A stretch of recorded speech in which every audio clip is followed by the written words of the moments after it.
بسم الله الرحمن الرحيم، وبه نستعين وعليه نتوكل. أعزائي أعضاء جروب وقناة أرانب جد عصام، عزيزي مربي الأرانب المبتدئ، أتمنى لما يوصلك الفيديو ده إن أنت تكون في أتم صحة وأسعد حال، اللهم آمين يا رب العالمين. النهاردة يا جماعة أنا هتكلم على موضوع مهم جدا. هو النهاردة طبعا السبت 26/7، درجة الحرارة 40 والرطوبة مرتفعة جدا.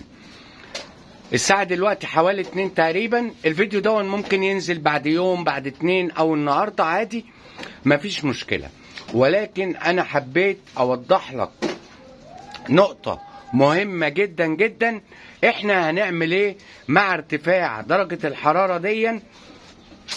هل احنا اخطر شيء يا جماعة اللي بيرتكبه اي مربي ان هو مفكر لما بيرش المكان مية والكلام ده كله ان هو كده بيهدي الجو؟ لا طبعا، زي ما حضرتك شايف كده، ادي الحيطان عندي مش مرشوشة مية، الارضية مش مرشوشة مية. طب ايه اللي مرشوش مية يا عم عصام؟ بص كده، انا راشش مية على ودان الارانب. بنرش على ودان الارانب عشان الاجهاد الحراري والكلام ده كله.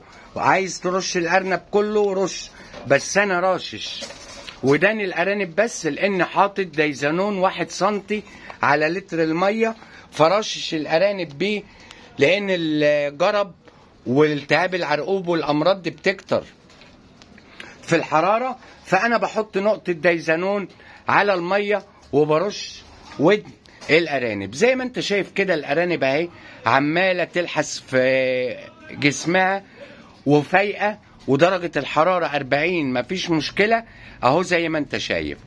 اوعى تعمل غير اللي بقولك عليه، اوعى ترش الحيطان بتاع الأوضة، اوعى ترش الأرضية بتاعة الأوضة أو البلكونة أو كده بالمية.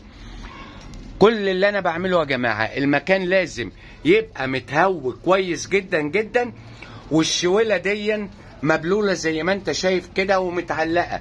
واحد هيقول لي يا عم عصام، طب ما انت اهو بالل الشويلة. في فرق بين ان انا ببل الشويلة دي، فحضرتك الهواء اللي جاي من بره سخن بيجي على الشوال اللي فيه ميه، الهواء يخش يبقى بارد، وبالتالي درجة الحرارة بتقل. انما ما ينفعش ان انا ارش حيطان او ارضية. طب ليه ما بنرشش الحيطان او الارضيات؟ هقول لك ليه يا سيدي. لان لما بترش الحيطان والارضيات بالمية، اول حاجة بتحصل وتأكد منها، المية دي بتتبخر، صح ولا غلط؟ البخار ده عبارة عن ايه؟ عن ثاني اكسيد الكربون، هيزود الحرارة، هيزود نسبة الرطوبة عندك جدا جدا، مش هتبقى تقدر تقف في المكان، وبالتالي الارانب هيجيلها احتباس حراري وهتموت. اوعى ترش حيطان او ارضيات او كده. عايز ترش، عايز تغطس، رش الارانب، غطس الارانب، اعمل اللي انت عايز تعمله في الارنب، ولكن اوعى، نصيحة مني، ترش حيطان او ترش ارضيات. دي ملحوظة مهمة جدا جدا. جردل المية حاول تنزل فيه فيتامين سي، حاول تنزل فيه كربوناته، حاول تنزل ليمون، اي حاجة. والاهم من كل ده يا جماعة، الارنب اهو زي ما انت شايف بيشرب. الطبة بتاعة المية دي اهي، دي عشان المواسير دي بلاستيك، فمن درجة الحرارة بتسخن، وبالتالي المية بتسخن فيها. فاحنا بنعمل ايه؟ بنملى الجردل للمية عادي، وبعدين بعد ساعتين او حاجة بنفرغ شوية مية، هتلاقي المية نازلة سخنة من الطبة دي لغاية ما تلاقي المية نزلت ساقعة.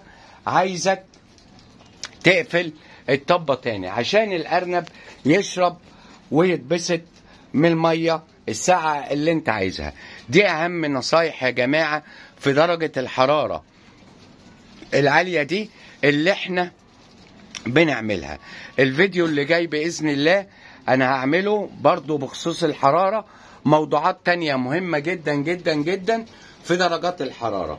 اشتغل وما تخافش، وان شاء الله ربنا هيوفقك مهما تكون درجة الحرارة 40 غير 40. زي ما انت شايف كده اهي الارانب الحمد لله عايشة ومفيش اي مشكلة. شهرين وهيعدوا، وبعد كده هنشتغل الشغل بتاعنا الجامد تاني. اشتغل ما تخافش، ربنا يوفقك. زي ما انت شايف اهو مفيش رش ميه على الحيطان ولا الكلام ده كله. اوعى ترش الحيطه. اتمنى ان انا اكون فدتك في الفيديو ده، والى لقاء قادم في فيديو قادم. لكم حبي ودعواتي بدوام الصحه والستر، والسلام عليكم ورحمه الله وبركاته.